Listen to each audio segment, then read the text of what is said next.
గారి ప్రసంగం అనంతరం అవకాశం ఇచ్చిన మీకు ధన్యవాదాలు తెలియజేస్తూ తెలంగాణ వైద్య విధాన పరిషత్తు autonomous grant in need organization అధ్యక్ష.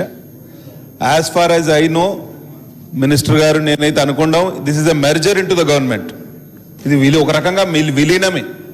మనం ఎట్లయితే ఆర్టీసీని విలీనం చేయాలని అడుగుతున్నామో అట్లనే ఈ టీవీవీపీని కూడా ప్రభుత్వంలో విలీనం చేసే ఇన్ని రోజులు ఒక ఆటోనమస్ ఆర్గనైజేషన్ లాగా నడిచిన టీవీవీపీని ప్రభుత్వంలో విలీనం చేసే ప్రక్రియ అనే ఆలోచన నాకైతే కలుగుతుంది. మంత్రి గారు క్లారిఫికేషన్ ఇవ్వాలి.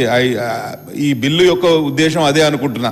దట్ మర్జర్ అనే వర్డ్ ఎక్కడ యూజ్ చేయలేదు కాబట్టి నేను దాని మీద క్లారిఫికేషన్ అడుగుతున్నా. కొత్తగా దీని పేరు ఏం పెడుతున్నారు? DSH, directorate of secondary health. మనందరికీ తెలిసింది ఏంటంటే ప్రాథమిక ఆరోగ్య కేంద్రాలు పిహెచ్సిలు అన్నేమో దీని డైరెక్టరేట్ ఆఫ్ హెల్త్ కింద పనిచేస్తున్నాయి. ఇప్పుడున్న టీవీవీపీ ఏవైతే సిహెచ్సిలు, కమ్యూనిటీ హెల్త్ సెంటర్స్ కానివ్వండి, ఏరియా హాస్పిటల్స్ కానివ్వండి, మిగతా సివిల్ డిస్పెన్సరీస్ కానివ్వండి, maternal and child health hospitals కానివ్వండి, ఇవన్నీ టీవీవీపీ కింద ఉండే, ఇవేమో సెకండరీ హెల్త్ కిందకి వస్తున్నాయి. టెరిషరీ కేర్ ఇన్స్టిట్యూట్స్ ఏవైతే మెడికల్ కాలేజ్కు అనుబంధంగా ఉన్న గవర్నమెంట్ మెడికల్ కాలేజ్ హాస్పిటల్స్, తర్వాత ఉస్మానియా, గాంధీ లాంటి మల్టీ స్పెషాలిటీ హాస్పిటల్స్, ఈ టీమ్స్ హాస్పిటల్స్ అన్ని టెరిషరీ కేర్ కింద డిఎంఈ కింద, డైరెక్టరేట్ ఆఫ్ మెడికల్ ఎడ్యుకేషన్. అంటే 3 level of governance in health అనేది నాకున్న ఆలోచన. ఐ థింక్ ప్రభుత్వాన్ని అభినందించాల్సిందే ఈ విషయంలో. ఎందుకంటే I welcome this move by the government. దీనివల్ల సర్వీసెస్ స్ట్రెంగ్తెన్ అవ్వడమే కాకుండా అడ్మినిస్ట్రేషన్ కూడా స్ట్రీమ్ లైన్ అవుతుంది. కొంచెం financial independence for the hospitals కూడా వస్తుంది. Salaries and allowances and retirement benefits కూడా ఇవ్వడానికి వెసులుబాటు ఉంటుంది అధ్యక్ష. కాబట్టి ఇవన్నీ ఈ విషయంలో ఇంకా కొంత ఇదే అంశం మీద మాట్లాడుతున్నాం కాబట్టి కొన్ని వైద్య పరికరాలు సదుపాయాల గురించి కూడా ఒక 2 నిమిషాలు మాట్లాడి ముగించే ప్రయత్నం చేస్తాం. జిల్లా ఆసుపత్రులు ఏవైతే 300 పడకల ఆపై ఉన్న ఆసుపత్రులు ఏవైతే ఉన్నాయో they are attached to government medical colleges and DME. They work under directorate of medical education. అక్కడ పరికరాల విషయంలో ఎంఆర్ఐ అవసరం అధ్యక్ష, సిటీ స్కాన్స్ అవసరం. ఎంఆర్ఐ మొన్ననే 3 టెస్ట్ల మంజూరు చేస్తున్నాం ప్రతి మెడికల్ కాలేజ్కు, మెడికల్ కాలేజ్ హాస్పిటల్ కని మంత్రి గారు చెప్పడం అభినందనీయం. సిటీ స్కాన్ కూడా 128 స్లైసెస్ అని చెప్పడం జరిగింది. అట్లనే అల్ట్రాసౌండ్ మరియు ఎక్స్రేస్, ఇవన్నీ కూడా పరికరాలు అవసరం. ఏరియా ఆసుపత్రులకు వచ్చే వరకు 100 పడకల ఆసుపత్రులు ఇవి. ఇక్కడ ఎంఆర్ఐ అవసరం లేదు అధ్యక్ష, కేవలం సిటీ స్కాన్ మాత్రం ఉండాలి. ఎందుకంటే హెడ్ ఇంజరీ పేషెంట్స్ ఎవరైనా వస్తే అక్కడ ఇమ్మీడియట్గా మనం ప్రైమరీ డయాగ్నోసిస్ చేయడానికి మనకు వెసులుబాటు ఉంటుంది. కాబట్టి సిటీ స్కాన్ మెషిన్స్ ప్రతి ఏరియా హాస్పిటల్లో 100 పడకల ఆసుపత్రిలో సిటీ స్కాన్ మెషిన్స్ తప్పకుండా ఉండాలి. అల్ట్రాసౌండ్ మెషిన్స్ కూడా ఉండాలి. కానీ అల్ట్రాసౌండ్ మెషిన్ ఉంటే అక్కడ ప్రాబ్లం ఏంటంటే అధ్యక్ష, ఒక రేడియాలజిస్ట్, ఇన్ హౌస్ రేడియాలజిస్ట్ ఉండాలి అవైలబుల్. అది చాలా వరకు మనం చూస్తున్న ప్రాక్టికల్ ప్రాబ్లమ్స్లో దేర్ ఇస్ నో రేడియాలజిస్ట్. కానీ అల్ట్రాసౌండ్ మెషిన్ ఆపరేట్ చేయడానికి మాత్రం తప్పకుండా రేడియాలజిస్ట్ ఉండాల్సింది. ఈవెన్ సిటీ స్కాన్ మెషిన్కి సిటీ టెక్నీషియన్ ఉండి, టెలిమెడిసిన్లో మనం ఎక్కడికైనా పంపిస్తే రిపోర్ట్ తీసుకొచ్చే అవకాశం ఉంటుంది. ఎంఆర్ఐ మనం చేసి మన రిపోర్ట్ కోసం టెలిమెడిసిన్లో నిమ్స్కు పంపిస్తే ఎంఆర్ఐ రిపోర్ట్ వస్తుంది. కానీ అల్ట్రాసౌండ్ మెషిన్ ఏమవుతుంది, it is dependent on radiologist.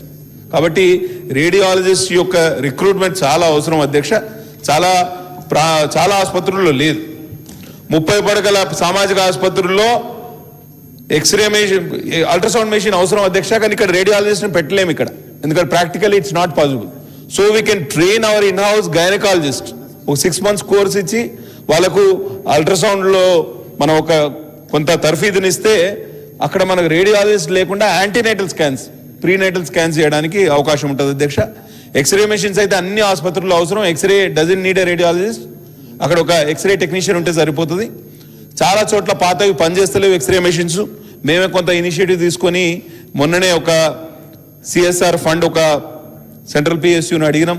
మా దగ్గర ఒక 86 లక్షలతోటి మా జిల్లాలో 6 కొత్త కంప్యూటరైజ్డ్ రేడియోగ్రఫీ అంటే అడ్వాన్స్ టెక్నాలజీ ఉన్న ఎక్స్రే మెషిన్స్ కూడా ఇన్స్టాల్ చేస్తున్నాం. మంత్రి గారిని పిలుస్తాం. 6 కూడా ఒకటే రోజు మనం April 1st వీక్లో we will inaugurate those new x-ray machines also అధ్యక్ష. అట్లనే ప్రాథమిక ఆరోగ్య కేంద్రాలు వచ్చే వరకు ఏమవుతుంది, డాక్టర్లు లేక చాలా డాక్టర్ అవైలబిలిటీ రిక్రూట్మెంట్ లేక చాలా ఇబ్బంది. నేను ఒక్కటి చెప్తున్నా, మా దగ్గర మొన్న చాలా మందికి పీజీ సీట్లు వచ్చినాయి అధ్యక్ష, వాళ్ళందరూ వెళ్ళిపోతారు. వాళ్ళు వెళ్ళిపోతే మళ్ళీ అక్కడ అన్న వేకెన్సీస్. కాబట్టి ఎక్కడైతే వేకెన్సీస్ ఏదైతేయో కాంట్రాక్ట్ బేసిస్లో కలెక్టర్లకి అధికారం ఇచ్చేసేయండి. తద్వారా ఎక్కడ వేకెన్సీ ఉన్నా ఇమ్మీడియట్గా ఫిల్ చేయడానికి అవకాశం ఉంటుంది అధ్యక్ష. అట్లనే మా జిల్లాలో మా నియోజకవర్గంలో చాలా వేకెన్సీస్ ఉన్నాయి. వేకెన్సీస్ యొక్క లిస్ట్ కూడా మంత్రి గారికి పంపిస్తా. నేను దీని మీద ఇదివరకే వినతి పత్రం కూడా ఇచ్చి ఉన్నా. ఒక్క కాగజ్ నగర్లోనే 100 పడకల ఆసుపత్రి, ఏరియా ఆసుపత్రిలో సివిల్ సర్జన్ స్పెషలిస్టులు 7 వేకెన్సీస్ ఉన్నాయి. డెప్యూటీ సివిల్ సర్జన్ 7 వేకెన్సీస్ ఉన్నాయి. సివిల్ అసిస్టెంట్ సర్జన్స్ ఏమో 19 వేకెన్సీస్ ఉన్నాయి అధ్యక్ష. Last but not the least, Bejjur చాలా వెనుకబడ్డ ప్రాంతం, 30 పడకల ఆసుపత్రి ఎప్పుడో మంజూరైంది. 2018 ఎన్నికల కన్నా ముందే శిలాఫలకం వేసింది అప్పటి ప్రభుత్వం, కానీ ఒక్క ఇటుక కూడా పేర్చలే అధ్యక్ష. మేము గతంలో మీకు వినతి పత్రం ఇచ్చినాం. ప్రిన్సిపల్ సెక్రటరీ గారు డాక్టర్ క్రిస్టినా గారు కూడా గారికి మీరు ఎండార్స్ చేసి పంపిస్తే నేను వారికి కూడా లెటర్ ఇవ్వడం జరిగింది. వారు మాకు కాలేజీలో 4 years సీనియర్ ఉస్మానియా మెడికల్ కాలేజీలో. తప్పకుండా వారు మీరు కలిసి మాకు ఒక 30 పడకల ఆసుపత్రి, బెజ్జూరు మీకు సుపరిచితమే ఆ ప్రాంతం అంతా కూడా, ప్రిడామినెంట్లీ ఫారెస్ట్ ఏరియా, అక్కడ ట్రైబల్స్ ఎక్కువ ఉంటారు కాబట్టి ఒక నూతన 30 పడకల ఆసుపత్రికి అక్కడ శాంక్షన్ ఇవ్వవలసింది విజ్ఞప్తి. అట్లనే మా దగ్గర క్రానిక్ కిడ్నీ పేషెంట్స్ కూడా చాలా మంది ఉన్నారు. నేను గతంలో కూడా మీకు డయాలసిస్ సెంటర్స్ కోసం రిక్వెస్ట్ పెట్టినా, ఎందుకంటే ఫ్లోరైడ్ కంటెంట్ వాటర్లో చాలా ఎక్కువ ఉంది. మేము రీసెంట్గా రీసెర్చ్ కూడా చేసినాం.